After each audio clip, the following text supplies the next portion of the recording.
All right, welcome to the Tavern Voices podcast, second episode here. I mean, it's only been a short year since the last one. Tyler, I don't know. That's how That's good they are. That's how yeah, good they are. There should only be one a year. It's not fair to everyone else if we do more than one. we're like Marvel superhero movies. We just make people wait. Apparently, you haven't seen the slated release dates for the next movies because they do far more than one a year. Yeah, it's getting out of hand. I can't even. I'm just abandoning certain threads because I just can't watch that. Yeah, many no, I movies. haven't. I saw the trailer for the Infinity movie, and I didn't recognize like half the superheroes in that movie. I realized I don't think I've watched a superhero movie since Iron Man. No, I saw the Avengers. I think that was the last one I saw, and then I don't know. I feel like I'm.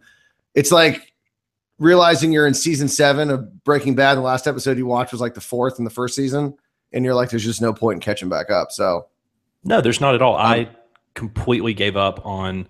I mean, I haven't seen half of the new ones that are out. It was basically I just saw Thor because that's the only one of the main three characters that I'm actually up to speed on. I can't keep oh, track you of mean you the saw the rest of it. latest Thor movie? Yeah, I did. Okay. All right. Yeah, no, I haven't seriously, I don't think I've seen anything since Avengers. That was it. And I don't know, Infinity War looks pretty good, but I don't Yeah, know. it does. But I can't say. I don't know who all these people are, so I just assume it looks pretty good. no, I will. We can jump back into that if you want to keep talking about it. But we'll introduce myself. I'm Kevin King.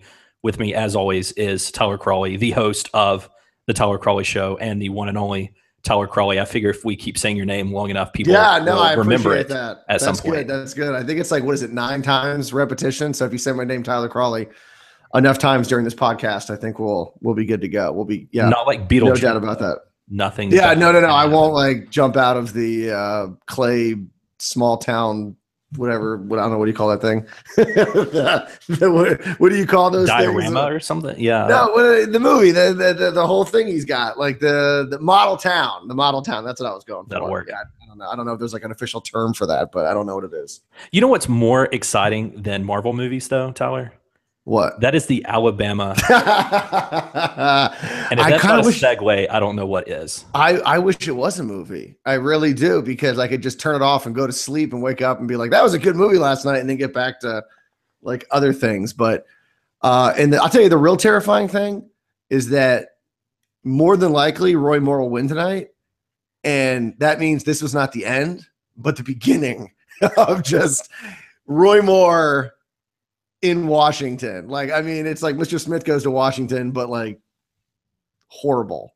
So It's like I don't know. Cowboy Roy goes to Washington. I was actually wondering, is he going to ride the horse every time he has to go vote in the Senate? Like every time there's a vote, a roll call vote, or like just some stupid procedural vote, is he going to have to get on his horse and ride it from his apartment in DC down Connecticut Avenue and go to Washington and or go to the Capitol and vote? I'm wondering, because he apparently rides his horse every time he goes to vote. So what's going to happen when he has to vote in the Senate? So that's a question that I would like to see answered before the end of tonight. I wouldn't hold your breath, Tyler, because I'm not sure that we're going to get to the bottom of that big dilemma. Because I mean, unfortunately, this is an absolute circus of a year. Everyone that I keep talking to, 2016 was just crazy. I mean, the things that were going on, the way that election culminated, and 2017 was like, no, I've got this covered. Let me one up you.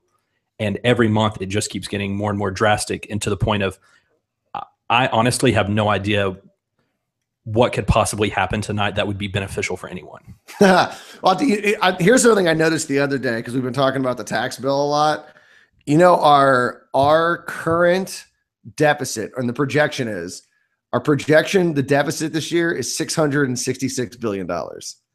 If that's not like the perfect analogy for how bad 2016 or 2017 has been, it's the fact that our deficit is 666. But yeah, no, I mean, I think Roy Moore, for a lot of people like myself who are worried about Trump getting the nomination and then winning and becoming president, is that it's not so much Donald Trump, because Donald Trump, if you actually look at this year, he's actually been pretty traditional conservative Republican president, besides his Twitter feed. But you look at the traditional conservative, you look at, Gorsuch, you look at the regulatory reform, you look at a lot of things that he's done, his the Jerusalem thing, I thought was, a lot of conservatives like that. He hasn't been that bad, but I think the real concern is that is what Moore represents, and that's what Donald Trump is going to bring to the party. It's more people like Roy Moore, where it's just this like in just who can out insane the next person. I mean, that's the concern, is that Roy Moore, he's going to be like Trump, but he's not Trump. Like Trump at least is in the executive branch and he can say crazy things. But, you know, I told someone today, Roy Moore reminds me of Ted Cruz if he wasn't intelligent. Like that's, he says crazy stuff, but he doesn't have like the brain. He doesn't have the intelligence to be able to spin his way out of it. Like Roy Moore's just going to keep digging and digging and digging. And I guess we should notice that we're recording this the night of, so we don't know what's going to happen. So most time people are listening to this, it's going to be after we find this out. And I'm assuming that Roy Moore is going to be victorious, but so that's basically we are in the age of innocence right now. Right now. After as soon as we are done with this, forever we will be in a different landscape. Well, it'll be like, you know, they used to joke about, you know, is before Trump and after Trump. We right now are representing the last moments of before Moore. And then after this, it's going to be AM. It's going to be after Moore. And but we're going to document what it was like before Roy Moore became a United States senator. And from all I've read, because I've done the research, I've read a bunch of articles on this, he's not going to get expelled. He wins, he's going to be the senator. I mean, they're going to make a big fuss. They're going to have an ethics investigation. But the likelihood of them being able to remove him without 2/3 vote in the Senate, I don't think he's going anywhere. So we better buckle up, because I think it's 2 years that seat's going to be around, and then we'll see what happens. But he's here to stay. If he wins, he's here to stay. Well, I would also say that about Trump as well, even though people keep trying to get rid of him. And I do have a question for you. Do you think it's any coincidence that Twitter opens up the number of characters that you can tweet as Trump is president? I think that's purely intentional, because otherwise I think people just want more of it. Because I was reading the tweet about Kirsten Gillibrand tonight on the news, and I was like, that is a very lengthy tweet. That is not what Twitter was meant for. Yeah, I actually way too many characters. When he tweeted that this morning, I actually said, if there's one person who has loved this expansion of Twitter more, it's been Donald Trump. Because it was not only that tweet, but the tweet before where he was making fun of Hillary and called her crooked used. For some reason, that's like, I don't know, it's her new nickname, used. I don't know what that means. But that was like that was full 280 too. So he's loving it. I don't know. I think they did it because, I don't know. I think Twitter is bizarre to me. I've never seen a company that has so much potential and gets so much attention and doesn't utilize that. Like the one thing people have asked for is to be able to edit tweets. Because I've had that happen where you tweet something and all of a sudden people start retweeting it and you realize you misspelled a word and you're like, great. Now everyone's going to. I don't believe that. You are very thorough in your, I know, exactly. your copywriting. Stupid autocorrect. But yeah, and that's the thing everyone wanted. And instead they're like, no, we're actually going to give you twice as much room to mess up and still not be able to correct it. So I don't know why they did the 280. A lot of people sort of proclaimed this was going to be the end of Twitter. I mean, clearly it's not. And a lot of people, I like to keep everything 140. If I have to, I'll go over, but I still like to be like kind of traditionalist about it, keep it 140. But I don't know if they did it for originalist. Trump. Is that what? Okay, I just want to make sure I'm on the. No, I like to keep it OG. I'm an OG when it comes. You know, it was funny because remember we signed up pretty much like together. Yeah. Oh, I remember. I was like, what is this thing? You told me to do it. I still didn't know. I still don't think I understand Twitter at all. Well, it's funny because you know who like the first person that we followed beside each other was?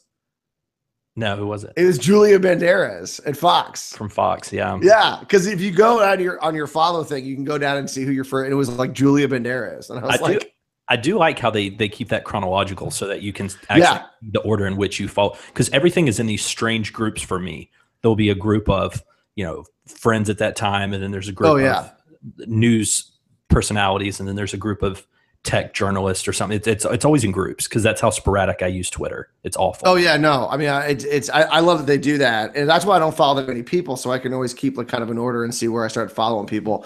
But yeah, I mean, it's I don't know why they did that. I don't even know if Jack Dorsey even likes Trump. I mean, I don't think he does. I mean, I think he likes that he promotes Twitter and everyone knows Twitter because of that. But, I'm assuming he's like any other tech billionaire guy who just is sort of liberal. But yeah, I don't know why they did that. Trump definitely uses it to his advantage, though. I mean, there's no doubt. It was something I was thinking about tonight, so I just had to get your input on that because I feel like it was too much of a coincidence. Because they said, "How can we throw fuel on this fire? Let's give him more characters." What could possibly go wrong? I think it's valid. I just don't know if I don't know. I just wouldn't see him wanting to help Trump get more attention. I feel like, because Trump just figured out how to thread tweets. I remember that was like a couple months ago. He just figured out how to kind of retweet himself, kind of a thing. So I don't know. It's possible, but I just assume that most of the guys in Silicon Valley like Trump even less than I do. So I doubt they wanted to help his presidency out too much. But to get back to Alabama, do we have to? We do. Because I mean, I don't think it's going to be as big as everyone says it's going to be. But what you're going to see happen is this is going to embolden Steve Bannon, the Breitbart crew, and populism. And as a conservative, that just kind of worries me a little bit. That's the real, I mean, because Roy Moore's one of 100. He's going to say crazy stuff. He might hurt the GOP, fine. We got enough people already doing that. But to me, the real problem is that it's going to embolden Steve Bannon and Steve Bannon's backers, and they're going to mess up a lot of primaries that we probably have a legitimate shot of winning. I mean, it's funny that Bannon's probably going to, if he wins tonight, he's going to take it as a W, but he's going to squeak by a seat that I think Donald Trump won the state by 25 points. And the last race, Jeff Sessions won probably by like 30 something. And he's going to get like win by 4 points and be like victory. And it's like, that's not a win. I mean, that's terrifying, because if you do that in a West Virginia or a Wisconsin or somewhere else where we have a legit shot, we're losing that race. And that's what worries me, because we could actually pick up seats in the Senate next year. But if we mess up some of these primaries, we're not. Well, let me ask you about that, because I think notoriously there is a big concern that you get the crazies in the primary, but generally that doesn't pan out. Do you think that that's something that could be a concern, that all of a sudden just whoever the craziest Senate candidate is going to make it through the primary and then just torpedo the general? Well, Thomas Massey, who I like a lot, even though I don't agree with him all the time. But I was getting ready to say he's way too conservative for you. Well, no. It's not that he's. See, what's weird about me is that I'll battle like the conservatives in the House, like the Freedom Caucus and Ted Cruz. But then people were like, "Well, it's weird. Why didn't you like Donald Trump?" And I'm like, "Well, because he wasn't a conservative." Like, yeah, but you fight. I'm a conservative, but I'm also a realist, and so I know where we can win battles and where we can't. And it's like, let's shut the government down unless we get 8 Democrats to vote with us. Like, that's a great idea in principle, and I'd be behind it if there was actually like a legitimate way to do that. I just don't see it happening, and so I always go, okay, fine, let's just see what the best deal that we can get. So I like Massey. I like that he's conservative. I like that he's a deficit hawk, especially nowadays because they're slowly disappearing. But he actually made a comment about this. He said, I thought when I won, it was because my constituents, and there was this wave of conservatism, almost libertarian conservatism. And he said that, after what happened with Trump and everything else, he said, I realized that the people were just looking for the craziest guy in the race. And I think he used some colorful language. I don't remember exactly how he worded it. Yeah. But there was, And he said he was just looking for the craziest guy. And I think that it's already been that way. But like I said, it's like Ted Cruz. Like, Ted Cruz is crazy, but he's really smart. So he's like eccentric. It's kind of like when you're rich, you're not crazy or eccentric, but when you're really smart, you're also kind of eccentric. And so it was okay. But now we're getting like Roy Moore, who's just like straight up crazy and a fanatic. And so to me, I'll take the issues I have with Ted Cruz. It's fine because at least it's coming from a place of principle. I don't know where Roy Moore's opinions are coming from other than like what his conscience is telling him, which is, that's not the way you're supposed to be making decisions and things. So yeah, no, it worries me because we're already doing that, but we've been pretty safe because they picked like Thomas Massey went to MIT. He's a smart dude. It worries me when they start picking stupid people. Like, what's the guy that's running against Paul Ryan, the Paul Nellen guy who lost by like 80 points? Like, that guy is an idiot. And then there's the felon in New York, Grimm, who got kicked. He was giving money. He had hired an illegal, and he got caught paying an illegal alien under the table and went to jail. And now he's running as a populist against illegal immigration. It's like the weirdest thing ever. But people like that very much concern me. And I think we're going to see a lot more of them, especially if Roy Moore wins.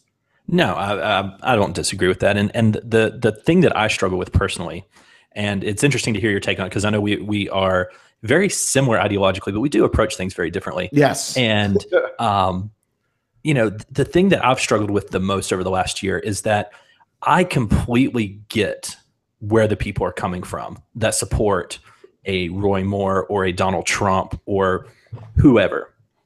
I completely get where they're coming from, that when you just are working a blue collar job, you're 9 to 5, you've never cracked open a political philosophy book. You just want more money in your pocketbook, and you just flip on the TV every night and you're frustrated as all get out at what's going on. And so you vote for something that's just so different because you're so tired of what's going on. How do you, but how do you balance that with, theoretically, Jeb Bush should have been a very popular candidate in 2016. He got the least amount of votes. Yeah. We started, I see this, kind of the thing I relate it to is that I really feel like President Obama led to President Trump, because if you go back and listen to the things you and I were saying in 2008, it was, holy cow, this guy has no qualifications. You're just getting behind him based on emotion. It's generalities and just change and hope. And we were making fun of that. And you have that for 8 years. And then it becomes to the tipping point where then it swings the other direction. And you have someone who's completely unqualified for the job, has no particular philosophies that you agree with. You don't actually know where Trump is going to come down. I mean, tomorrow he could sign a gun ban. I mean, you don't. Yeah. I mean, he's held such a variety of beliefs that it's led the way for this sort of shift. And my question is how do you find that middle ground when you go between, say, a Mitch McConnell and a Ted Cruz? Where do you find those middle candidates? Are they there? A Reagan, if you will. I really hate to idealize that because everybody just says Reagan. Yeah. But someone that appeals to the masses and who is a pragmatist. For instance, when are you running for office, Tyler? Never. There's too much audio on the internet of me to be able to actually run a campaign. No, the problem that you run into is that actually what's weird is that Trump was actually that candidate, because like I said, Trump is not a Ted Cruz from a constitutional perspective. No, he's basically Bill Clinton in the 21st century. Yeah.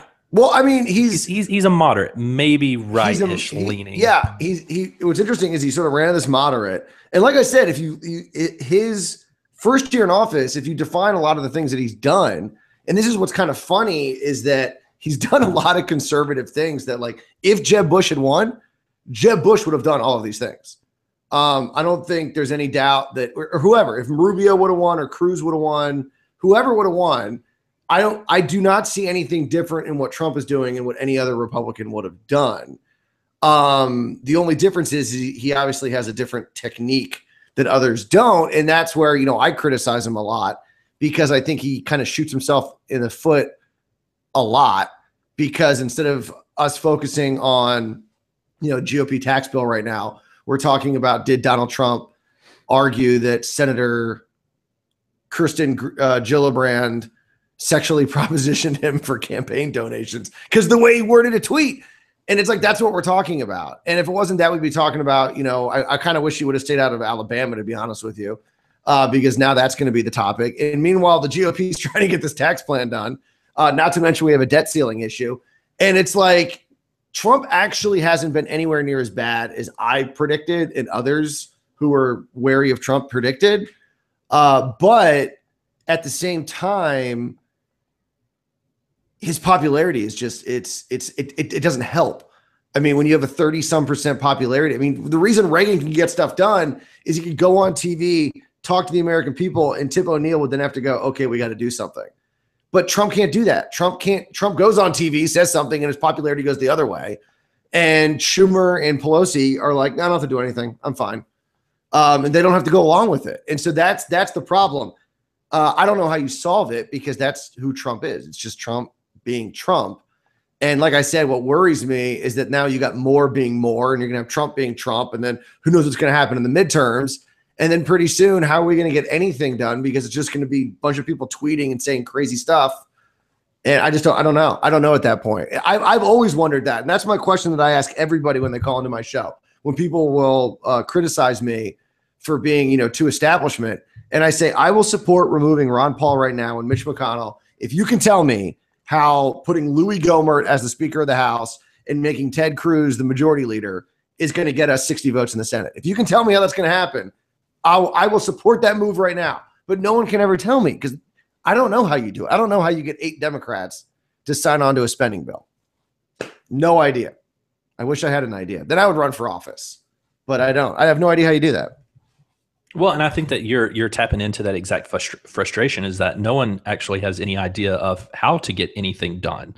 And I think people see that nothing really meaningful gets done. I think that part of it is you have this big wheel that's just moving with so much inertia that there's not a lot you can do to push it in a different direction. I mean, really and truthfully, I mean, what could, let's say tomorrow that you had the veto-proof majority to pass any bill that you wanted to, what would you put through that could actually be feasibly implemented? I mean, I think that's what you saw happen with Obamacare is that they shoved it through and pushed as much inertia as they could towards one particular subject, and it became an implementation nightmare. You just had the pushback in every single direction. You had people, the website crashing, you have premiums going through the roof. You've got all these other problems coming out from it. It's like, okay, great, you passed this, but now what? Now what do you do? Yeah, no, I mean, it's a problem for the Republicans, and I don't know how you solve the problem. I mean, not at all. I mean, but what I don't like about Donald Trump and others like Steve Bannon is that you have people out there, as you'd mentioned, who, they work these sort of blue collar jobs and, they're not reading political philosophy and studying, Milton Friedman or Adam Smith or anything like that. And so they're talking about, hey, and they're perceiving that this thing is happening to them, that, China is taking over and that we're losing all of these things. And the only way to do that is to, go back. That's why the Make America Great Again thing was so popular. But what upsets me is that every economist that I read goes, that can't happen. Like, it's like you can't, once we've started on this track, you can't go backwards. And we've benefited far too much from globalization and everything else to turn it around. And, I can't remember who it was. I have one of the tweets favorited, and they said that, populism is this sort of belief that you can have modern conveniences with your grandfather's way of life and culture. And it's like, you can have one or the other, but we can't have all these, we can't be walking around with smartphones in our pockets and having all this amazing technology and this healthcare that exists and lifespans increasing and just all this stuff that's made our lives better and then expect nothing else to change because of it. The reason we all can afford smartphones is because of how cheaply they're made in certain countries. And the reason we can buy clothes and all these things. And the reason we have all this stuff is because that's changed. But then at the same time, there's going to be a reaction to that. And the thing is, we have to be honest with people. And I feel like there are some Republicans that do that. And then you have the others that just go, oh, no, we can, don't worry. Like, Trump says, I want to bring those jobs back. How? The trade deficit's actually going to be worse this year than it was last year before he was president. How is you can't do these things, and lying to these people is just going to make them. And to be honest with you, the Republicans are partly responsible because they talked about repealing Obamacare and doing all these things if you just elect us, and they knew that they couldn't do it. And so they lied to people. And so Trump's doing the same thing the Republicans did. And so I guess we can be mad at both. But the big issue is instead of explaining to people how they can get out of the situation that they're in, or at least explain to them why they're there, they lie to them and go, oh, vote for me, and I'm going to take it back to the 1950s. It's like, it's just not going to happen. Yeah, I think you sent me an article that went into depth about that, about how people are identifying with their 20s or 30s or something like that. Yeah. So you have all these baby boomers that are just locked into this time period that is so great that they remember from their youth. And I think that part of it is that sort of truth telling to yourself, Tyler, that it's like when you go to the dentist and it's awful while you're sitting there and the drill is in your tooth and it's a horrible experience, and you go home and the pain kind of wears off, and a couple of days later and you go, yeah, that wasn't too bad. But you forget how bad it was at the time. That's the way we have survived evolutionarily, is that we forget bad things. It wouldn't do us any good if we were just too afraid to walk outside every day. We just forget. And I think that's part of it, is that when people look back at how great things used to be, like you said, yeah, it was great, but it's not what we have now. We have so much more now, and no one is appreciative of that. Everybody says, "Oh, I wish it was the '60s again," and we all had jobs that now these pensions have bankrupted companies. I mean, all Yeah. these great things that used to exist have destroyed themselves for a reason. You Oh don't go yeah. work at a factory. It's not because we don't make things anymore, which is always the argument. It's that the systems they put into place, they were so greedy that they couldn't afford to sustain themselves, and they've all gone bankrupt. We saw that with the auto industry. Well, but they've automated them. I mean, they've automated this, and so that's why I mean, it was funny. I drove down to Georgia. It was like this 10-hour drive to rural Georgia, and we drove down there, and we were driving through these tiny towns, and every driveway had 3 or 4 cars in it. And it's like, you go back in the day, a middle class, I mean, these are poor neighborhoods, and I guarantee almost every single person in that house has a car. You drive back in the day, a middle class neighborhood, 1 car per household. Mm-hmm. And it's like, how do we afford all those cars? Well, you have to make the car cheaper. And so what happens is that we make the car cheaper. Everyone can afford it. And everyone goes, this is awesome. Now my family can have 2 cars. But guess what? You've now made it so that person who was making $80,000 working at the car plant is now going to have to make $50,000. But at the time, everyone's like, oh, who cares? It's great. I'm going to be retiring soon, whatever. And you're also right about the pensions. It's the same thing that's happening with entitlements, is that these things were never sustainable. And they were based off of this sort of these economic models that we'd always have more workers than retirees, assuming everyone was going to die at 50. I mean, people forget that Social Security was set up when the average lifespan was like 50, and you're going to get your first check at 65. And so it's like, now retirement is a right. All of these things are rights, and they were always destined to fail. And now it's just getting worse because the model's getting worse. And so all these promises that were made were never actually true to begin with. So you can't go back. You can't go back to it because it was a fantasy to begin with. Yeah, that's the big problem. Yeah, people are trying to cash a check that should have never been written, and we see that every day with okay, everyone needs to go to college. That's the narrative. Everyone has a right to go to college, so everyone goes to college regardless of of whether or not they should. But let's say everybody goes to college and they leave with $35,000 in debt. So now every month after you graduate, you're making a payment to that, and everyone has to have a cell phone because it's your right to have a data plan so that everyone has a smartphone now. And so you have all of these, the base cost of living has gone up tremendously. Like you said, not only did one family or a family have a single car 40 years ago, but you didn't have all of these monthly payments for cell phones and student loans and all this. So you could actually establish yourself. I mean, there's so many problems with it all. I think. I mean, you go back in the day, they had 1 TV, no cable, no cell phone. I mean, you had none of these things, and now everyone else has a cell phone. Everyone has their own computer. Everyone has their own data plan. Everyone has all these things, and we love it. And people got Netflix, and they're cord cutting, and so there are ways that people are saving money doing this. But just the reality is that people who are arguing that we need to go back to this time, and the thing is, and this is another one of those things where how do you solve it? And the question is, I don't know. I mean, you have a lot of people that can adapt. You have people that have transferable skills. You have a lot of situations where that's fine. But yeah, are there people who back in the day we could pay them to go into a factory and do the most sort of basic menial job? And even if they were not even a functioning IQ, they could do that, just pulling a lever, doing something pretty basic. Where does that person go?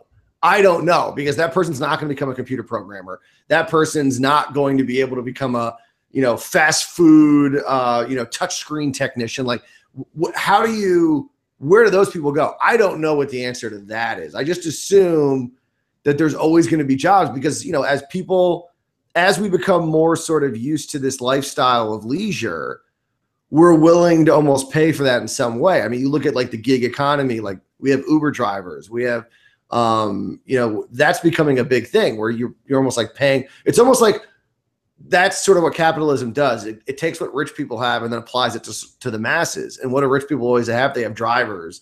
They have people that go get things for them. And now you're seeing that where there are jobs opening up where you can deliver for Amazon on your way home from work. And there's going to be all these options that are out there, but you got to just kind of trust it in a way. And that's not to say that there aren't bad things happening. You and I have talked about crony capitalism a lot and some of the things that are happening in North Carolina with regards to the the incentive packages that we're trying to offer are disgusting. But at the same time, we got to stay true and trust that capitalism will work. And too many people don't. They buy the Bernie Sanders and Donald Trump arguments. And then trying to put your finger on the scale always messes it up worse. No, you're absolutely right. And one of my favorite explanations of this is from Elon Musk, and he talks about creative destruction, and we never talk about that on a grand scale. And it's, you know, the idea of why didn't we bail out the the phone booths? Why didn't we bail them out when they were going away? Because something better came along, and that doesn't mean that so now everyone is having to pay a monthly cell phone bill. So that doesn't mean that a cell phone is innately better than a payphone, because a payphone was only there when you needed it, and it was only a dime, right? Yeah. So why is a cell phone better? Well, it's better because it offers a different path than the phone booth offered you. So it's kind of that same thing. It's we don't know where things are going to go. I mean, let's say that in 10 years you don't have banks anymore. I mean, with Venmo and Apple Pay, and all these different, I mean, Bitcoin. Yeah. I mean, everything is becoming so digital. Why are you going to need bank tellers in 10 years? Well, I mean, technically they're almost all gone. I mean, but here's the thing. So today, my I had to get my phone fixed. I had to get my screen fixed the other day. And how many stores in towns now are screen repair shops? Those jobs didn't exist 5 years ago. Yeah. And now there's probably in every town, there's 200 or 300 people that are probably employed by these stores that fix. All they do is fix screens on iPads and computers and phones. But there was one statistic I saw last week. In 1999, 170,000 people worked in video stores in this country. I think last year it dropped below 10,000. So that's like 94% drop in the video store employment industry. And where are people? That's wild. Why aren't people crying? But because they love Netflix, because they love iTunes, because they love Redbox. So because their lives have become better, they're okay with those jobs disappearing. But like when a car manufacturer and car manufacturing jobs disappear, that's a crisis. But it's like, what about the video store guys? Like they're all out of work. Like, who cares? It's just a video store. Dude, there were managers there. There were local mom and pop shops that were owned by, it wasn't just like the high school kid working there. There were like people who had careers working in that industry, and it vanished in like a decade, and nobody seems to care about that. And it's this selective outrage over certain industries that is really what drives me crazy. Well, and I think that the philosophical point behind what Elon is saying, and to your point, is that if we don't let the old things go, you don't know what those people are going to do, because everybody always says, well, all those video store employees are going to lose their jobs. So we need to bail that out, or we need to save that industry, or we need to do incentives or some sort of protectionism. But they don't realize that if those 100,000 people that are now going to be not working behind the desk of a video store, they're going to have 40 hours a week to put towards something else. And most people who probably stood and worked in Blockbuster could do something better with their 40 hours. That doesn't mean they might not be unemployed for a little while, or that I feel like it's always a negative viewpoint. Nobody says, look at what they could be doing. I mean, that was my point with the bank tellers. If you get rid of bank tellers, everyone's going to be upset at all of these jobs lost. But what can that bank teller now go out and do with? Well, that's true too. But I mean, and the thing is we don't know. But I mean, you look at what it costs. What did it cost to rent a movie? It was like $4.50, right? $4 or $5. And if it was late, you had to pay for that. It was like $7 or $8 for the new release, the first week or something. Yeah, so $5, $6, $7 for a movie. You rent for a month.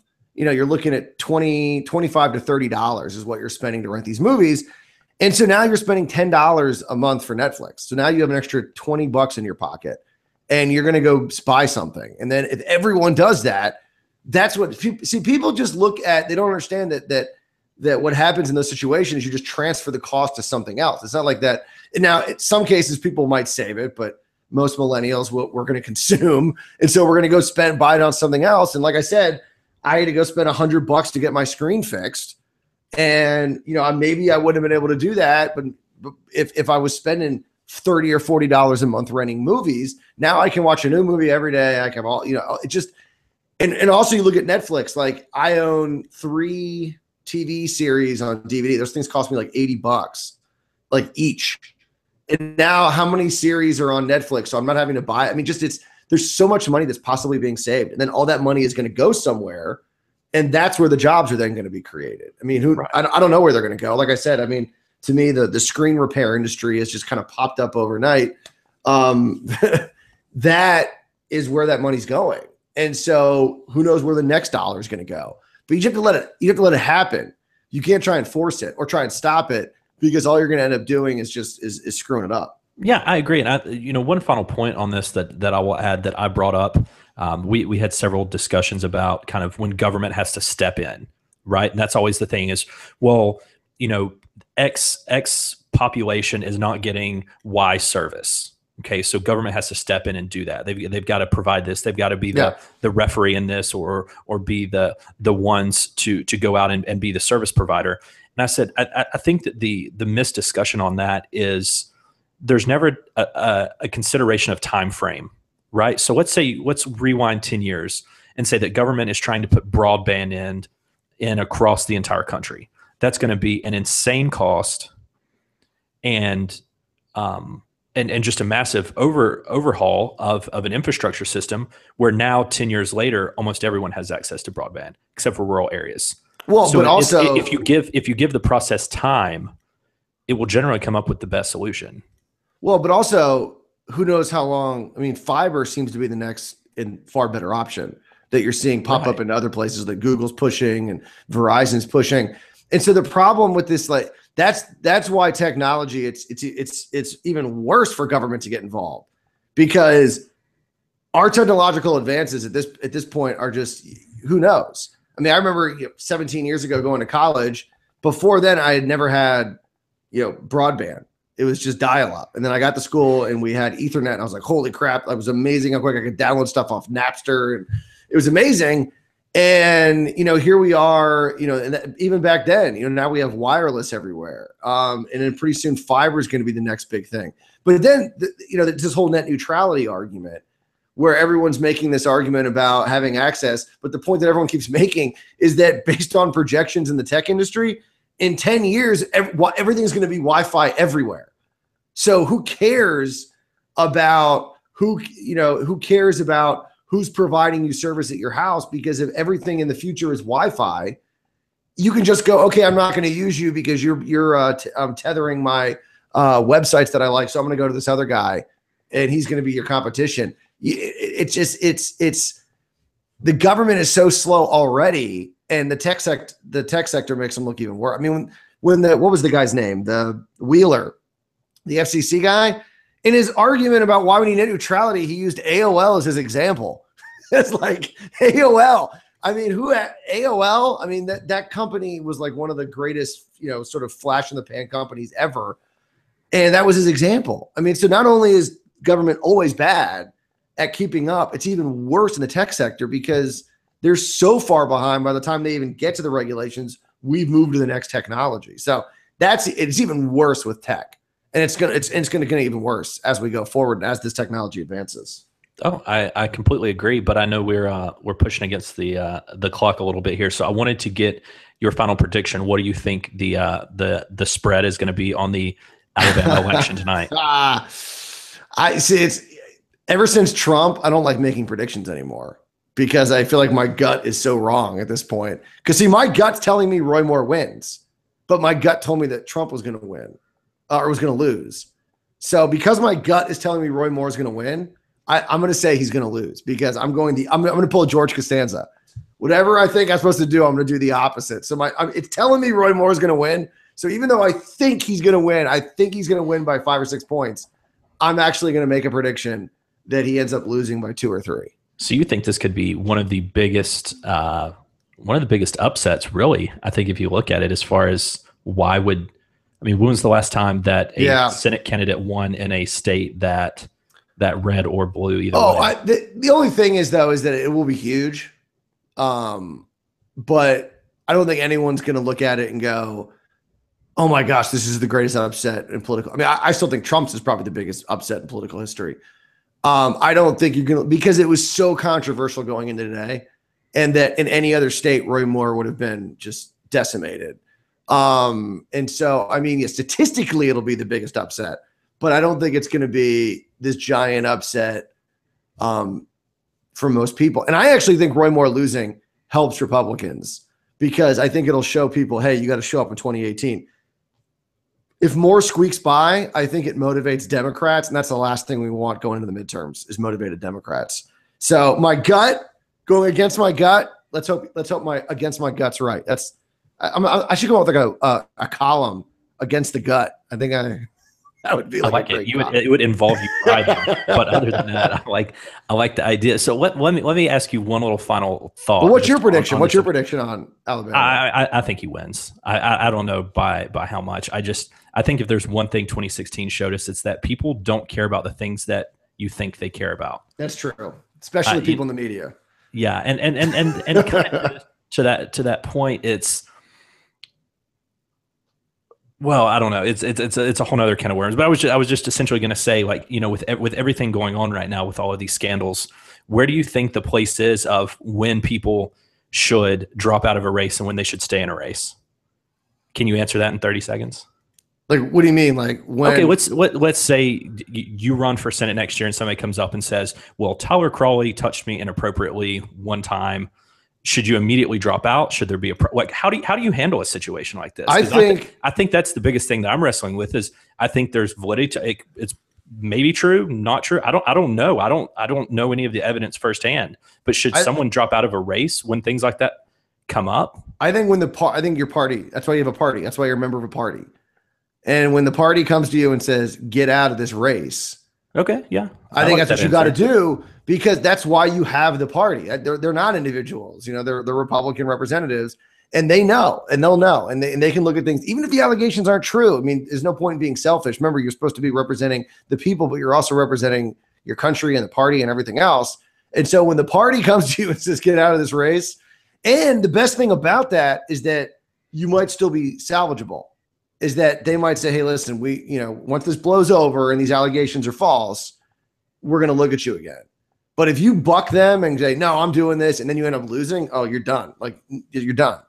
And so it's advantageous for you. It's everyone involved. And so now in this case, it's a little different because they had how would you have gotten someone else who had to have a write-in and all this craziness?